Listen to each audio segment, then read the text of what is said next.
gente evoca o Corinthians gritando, entendeu? Evocando, de pé. Tá entendendo? Porque enquanto lá em 1913 a elite assistia o jogo sentadinha, tomando o seu chazinho, os corintianos, quando chegaram no campo do Velódromo, chegaram de pé, gritando e apoiando o tempo inteiro. E aquilo já causava um choque, né? Já causava um É choque. que nem hoje, quando a torcida do Corinthians chega num lugar, você sente esse choque. É a força popular. É a força popular gritando na orelha. E essa força popular tem que entender que ela precisa se unir. É preciso a união, entendeu? Não adianta ficar 6 vozes gritando para um clube. Isso é uma coisa que não tem sentido.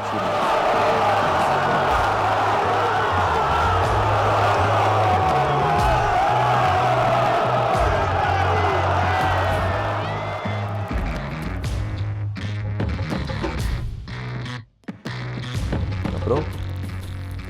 Sempre, mano. Sempre. Bom, vocês pediram, né? Vocês pediram pra ele voltar pro canal. Olha o que eu trouxe aqui de volta. Meu mano Fê. E aí, como que tá depois do primeiro jogo contra o Boca? A gente tá sempre preparado. Sempre preparado. Corintiano... Eu tô puxando aqui na Preparado pra memória. tudo. Você falou que ia ser um placar irreversível. Talvez o 0x0 seja esse placar, pra gente ganhar finalmente, de novo, na casa deles lá. A mística que define o caminho. Tudo é irreversível. Então a gente não... isso é. O caminho é irreversível. Independente. Pro bem ou pro mal, mano. Por bem ou por mal. O É o que vai acontecer. O Corinthians é levado pela mística, entendeu? Essa mística definiu que no grandioso estágio da La Bombonera o Corinthians vai superar o Boca Juniors, como em 1961, um jogo épico. Foi a única vitória que a gente teve lá até hoje. Na estreia do Corinthians na Libertadores, Tá. foi 77. O torcedor tem que entender o seguinte: quando o Corinthians chegou na La Bombonera a primeira vez, foi a estreia na La Bombonera. Então foi um quando? jogo épico, 61. 61, o 4x3. Mas só um gancho para a Libertadores. Quando o Corinthians estreou em 77, a Libertadores era um torneio que não tinha... Isso é bem... Assim, o pessoal hoje em dia dá muito valor para a Libertadores como um todo, mas a real mesmo é que naquela época o pessoal dava muito mais ênfase e focava muito mais nos campeonatos nacionais, certo? Certo. Estaduais. Estaduais, antes, né? Era assim, era Paulista, Brasileiro e Libertadores, né? E, enfim, e aí, como que... Por que eu estou querendo fazer essa narrativa? Porque a mídia, ela coloca que o Corinthians não tem tradição na Libertadores. Isso é a maior mentira da história do futebol mundial. Porque o Corinthians ele tem uma tradição que já vem desde 1910. E o torcedor corintiano, ele tem que entender que a fibra de mosqueteiro veio de um enfrentamento contra um time argentino. A Libertadores era só um torneio. Caracas, né? Tô manjando Barracas. já. Barracas, puta, não tô manjando nada. Então, em 1961, quando a gente jogou na La Bombonera, o Corinthians foi lá com a fibra de mosqueteiro e num jogo espetacular. Era um torneio amistoso, né? Mas tem time aí que pega torneio amistoso e diz que é mundial, né? Exato. Então a gente pode Tem dizer, alguns times que fazem a gente isso, pode né? dizer que esse torneio que o Corinthians ganhou em 61 era uma Libertadores. Então a gente tem 3 mundiais. Não, o Corinthians não ganhou. A gente não ganhou esse torneio, mas enfim. O primeiro enfrentamento, de fato, contra o Boca, na Bombonera. 61 era um torneio octogonal. Tá. Tinha vários clubes, River Plate, Boca, Nacional, São Paulo, Flamengo. O Flamengo foi o time campeão. Tá. Mas o Corinthians tirou o título do Boca Juniors. O Boca Juniors estava invicto no torneio. Se o Corinthians não tivesse ganho do Boca, eles não teriam... Não, eles teriam levantado campeões. a taça. Puta, então a gente ajuda o Flamengo desde 61? A gente ajuda o Flamengo quase aí sempre. É difícil, né? Aí é difícil também. Meu Deus, mano, que time chato. O Corinthians, a história do Corinthians é toda interligada. Então, o nosso bate-papo vai ir para vários lugares, como sempre.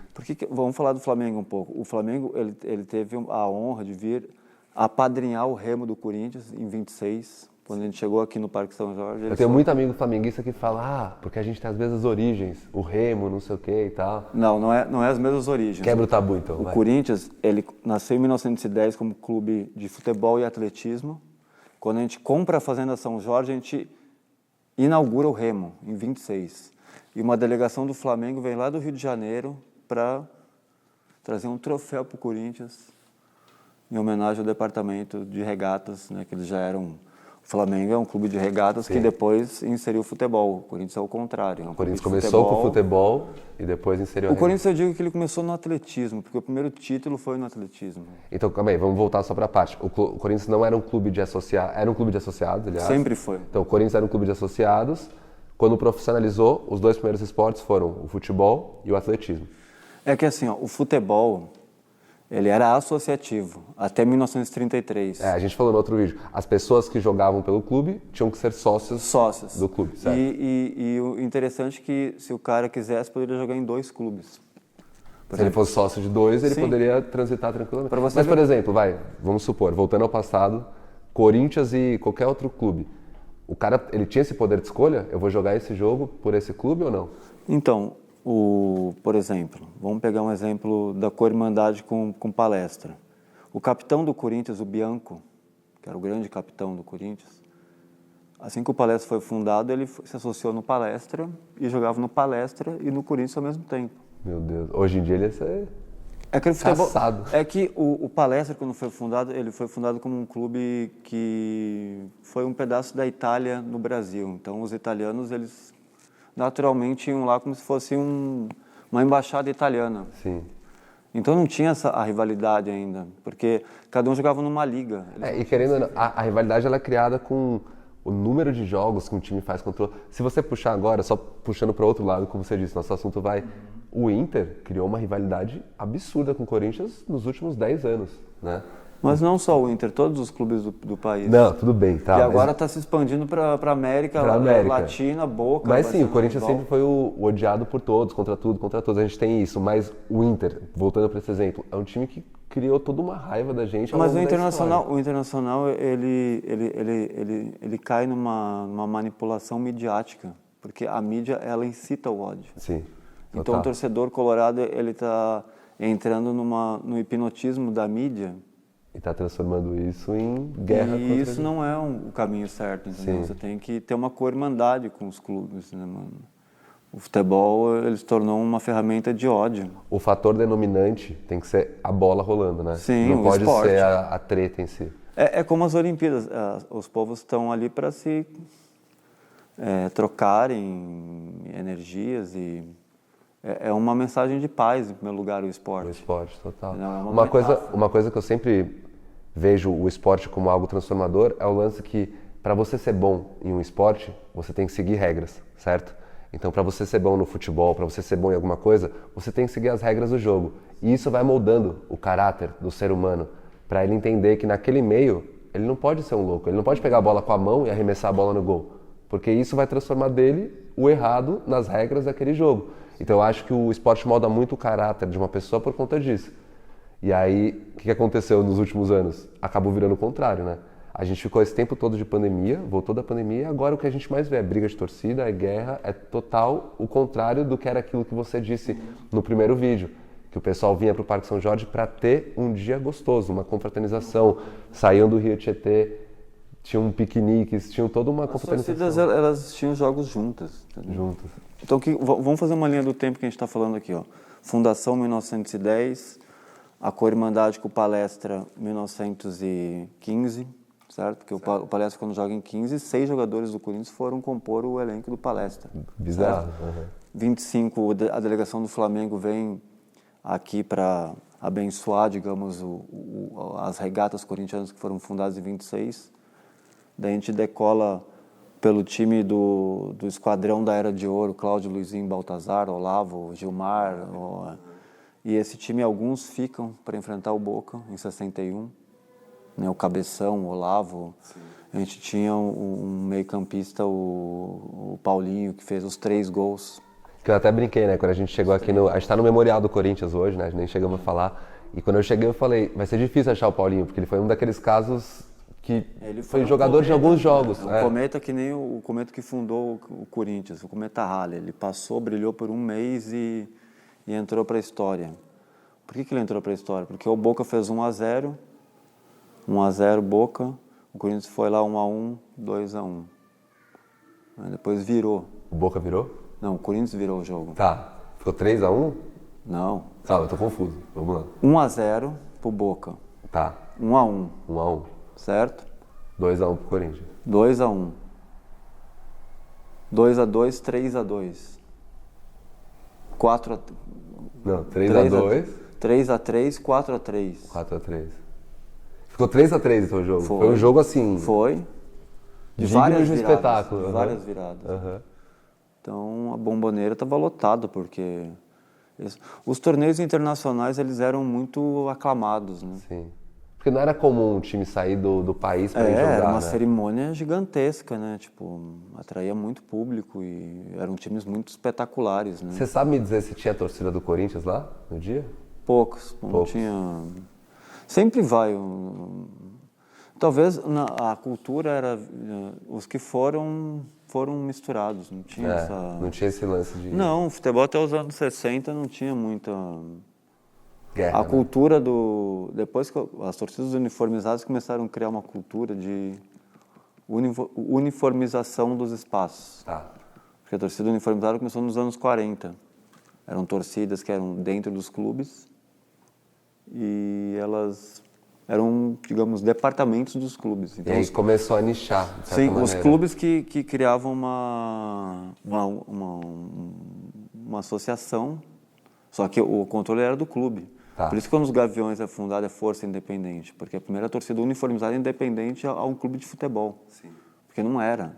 Os Gaviões Eles tinham o próprio movimento separado do clube. O Corinthians Paulista ele nasceu para mudar a história dos contextos, entendeu? Tudo que a gente faz é pioneiro, entendeu? Sim. O Corinthians faz a primeira torcida uniformizada dentro de um clube, e depois faz a primeira torcida independente a um clube, que é os Gaviões da Fiel, que nasceu com um estatuto que até então nunca ninguém tinha visto.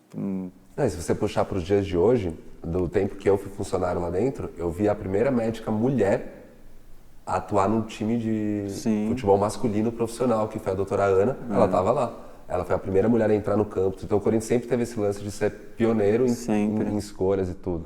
O problema ele é inerente de qualquer clube, né? O Corinthians é o bode expiatório. É o que a gente falou também no outro, que o clube que vai chamar mais mídia, mais atenção, vai ser o que eles mais vão falar e a gente acaba sendo guiado pela mídia. Por isso que a mídia incita o ódio contra o Corinthians. Por isso que é o mais odiado, entendeu?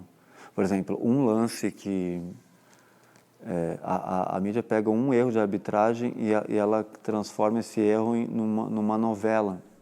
No fio condutor que vai fazer os outros jogos serem baseados nesse erro. Sim, mas não, uma novela alucinante, entendeu? Que pro mal. Você está entendendo? Sim. É manipulação, é máfia, é tudo que você possa imaginar. Na minha análise, o Corinthians sempre criou as suas próprias pautas. A mídia distorce isso. Por que a mídia quer criar o ódio contra o Corinthians? Porque a gente cria pautas que querem mudar o sistema. Isso desde 1913, entendeu? E qualquer mudança no sistema gera uma resistência. Quando a gente sai até de 1910 a 1912, a gente era um clube que ninguém sabia que existia, porque a mídia não ia lá na várzea. Sim, ela se opunha a querer fazer isso. O Corinthians ele começa a incomodar a mídia quando ele consegue vencer uma eliminatória que leva ele para o Campeonato Paulista.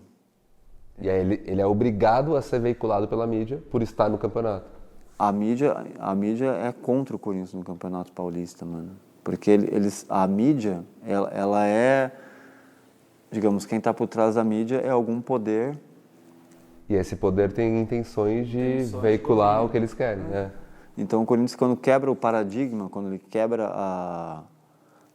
quebra o padrão, digamos assim, a elitização do futebol, quando ele populariza o futebol, metade da mídia é contra, entendeu? Porque a metade da mídia era um esporte de elite. Era um esporte de elite. Então, que assim, para jogar o futebol, hoje em dia, a gente, por toda a cultura, tudo que foi criado, a gente tem isso como simples, né? Para jogar futebol você precisa de uma bola, não sei o quê, mas naquela época era difícil, até o acesso. Vamos analisar da seguinte forma aqui, ó. A gente está numa mesa, Por sinal, ele botou a gente nessa cadeirinha aqui, eu achei que ia cair em algum momento, mas tá até seguro. Vamos fazer a seguinte simulação. Aqui é a mesa da grande mansão dos barões.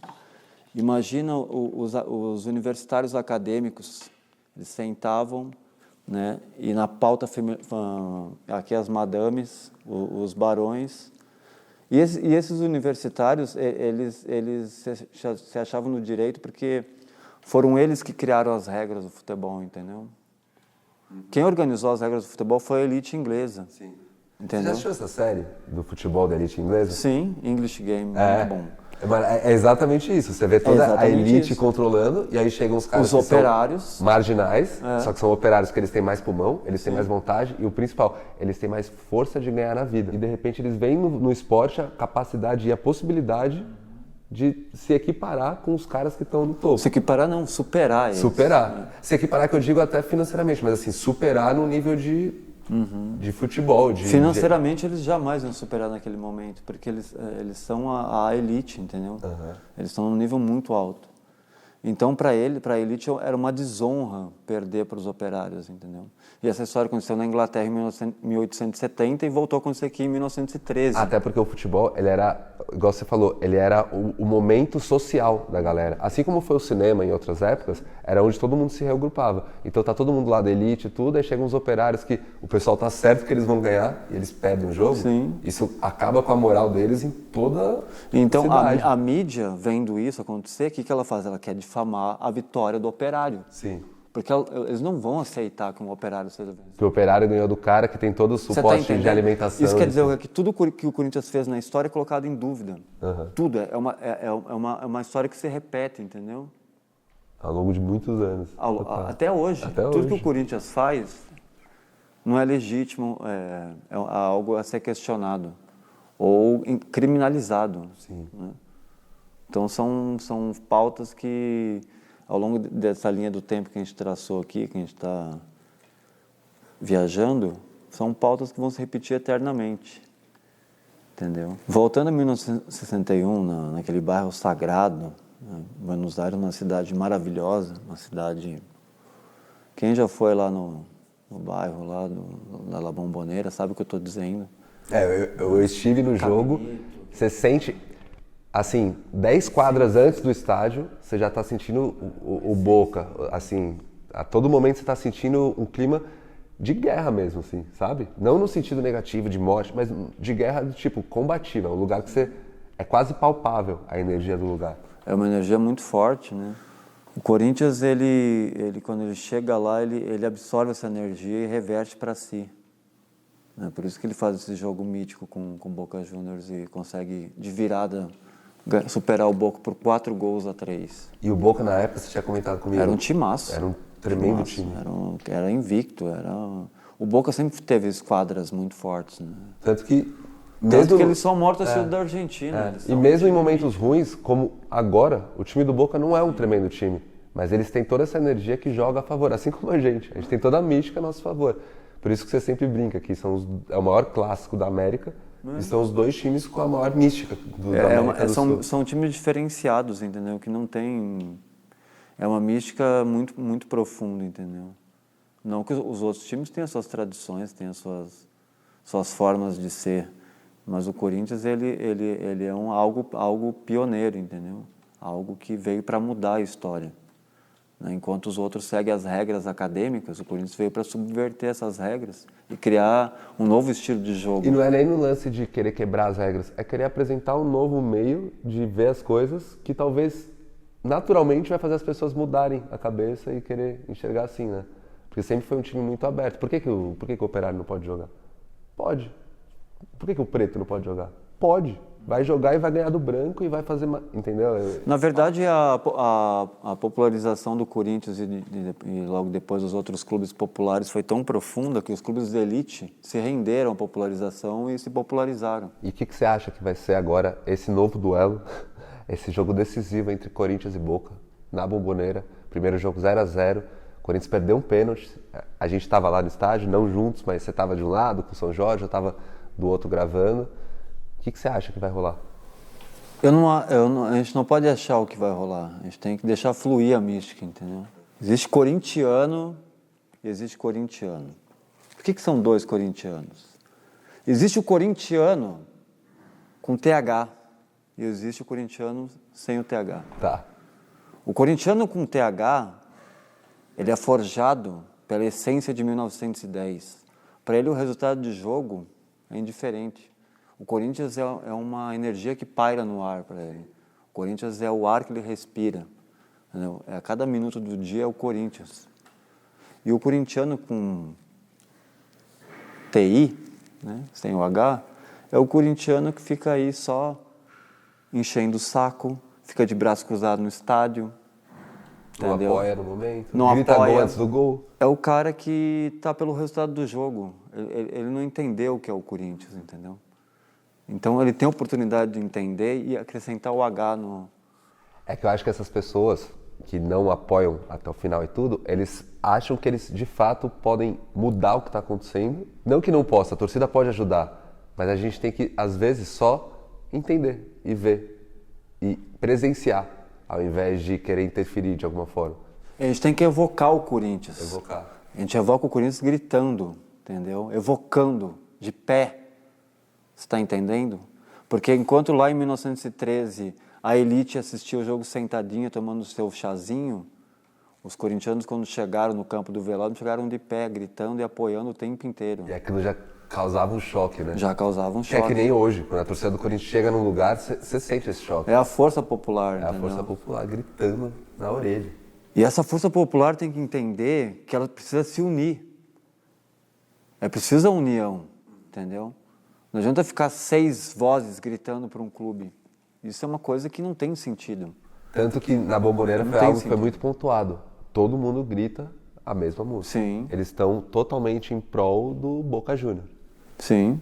No jogo em si. A gente acaba tendo essa divisão, acho que muito pelo que a mídia criou e foi de fora. O papel principal que a gente tem é esse, é crer. Crer na vitória. Fé alvinegra. Não vamos falar placar dessa vez.